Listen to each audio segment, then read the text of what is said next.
Yo, yo, yo, guitar lesson here for you guys. So today we're going to talk a little bit about modes and, how to practice the modes, how to think about the modes,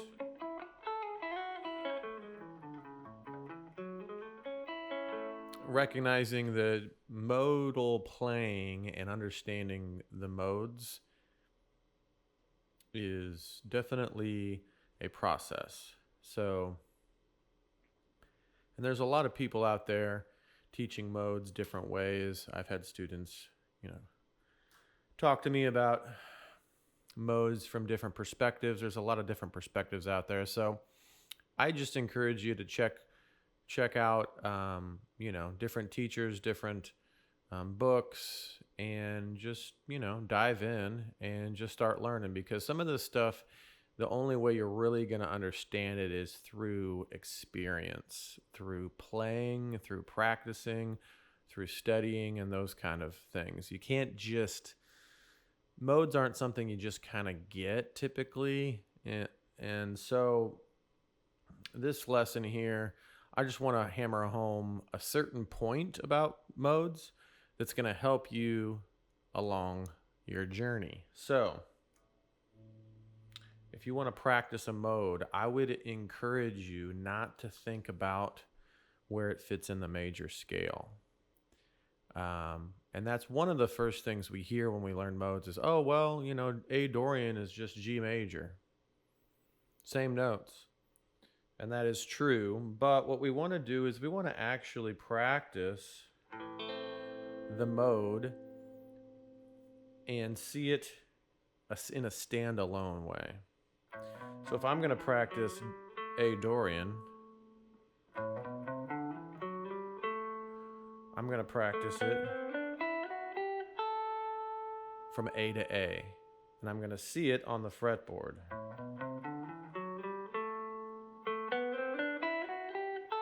Not only am I going to see it on the fretboard, after I practice it for a while like that, I want to know what are the scale degrees. It's 1, 2, flat 3.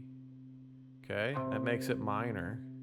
4, 5, 6, flat 7, and then we're back to the root.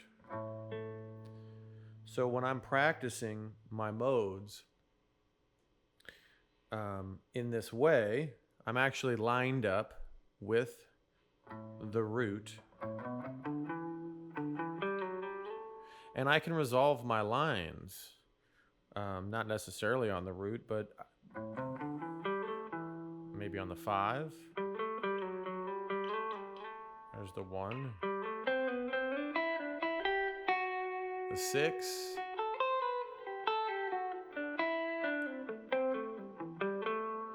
so now I'm really actually playing. Now you're getting that A Dorian sound. If I just told you, just play the G major scale when that's going on.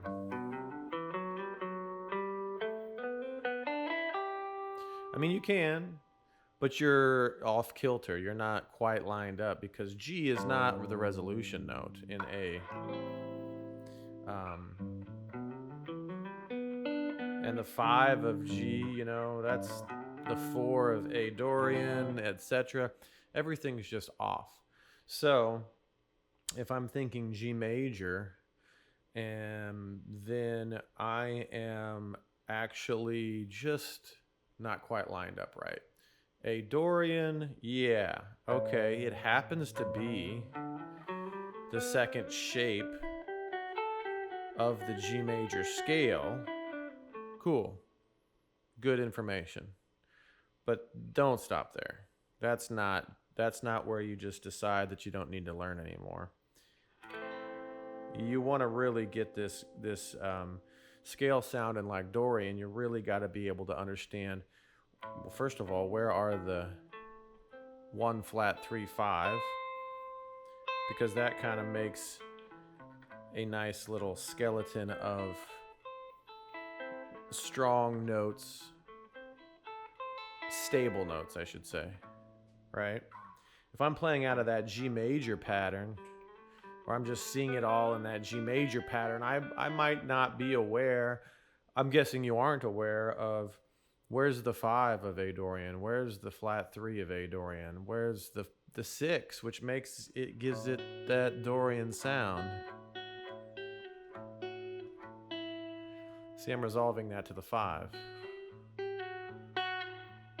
because I know that's the 6, flat 7, 5. Why do I know that? Because I've practiced this shape and I studied this scale pattern, and I'm also lined up with A as the root. Could play it down here too. There's that 6 again. Flat 3, 2, flat 7, 1. So, I'm not thinking G major. Now, every once in a while, if I'm cooking and I might just want to make a big run across the fretboard, and I am aware that G major is the same notes, I may actually kind of see that G major pattern, right? So if I'm like, maybe just kind of, but once I decide to slow down and I want to resolve and consciously say something intentional and musical, I need to be aware of where the A is. I need to be aware of the root and how this shape looks within the G major pattern. I'm not arguing that it's not the same pattern. It is. But all the scale degrees have changed. And if you don't see that or understand that, you're not going to play any different over an A minor as you would over a G major. And you're going to be searching with your ear to try to figure out why it sounds kind of clunky and why you can't resolve any of your lines like you normally would. So, yeah. I hope this lesson helps.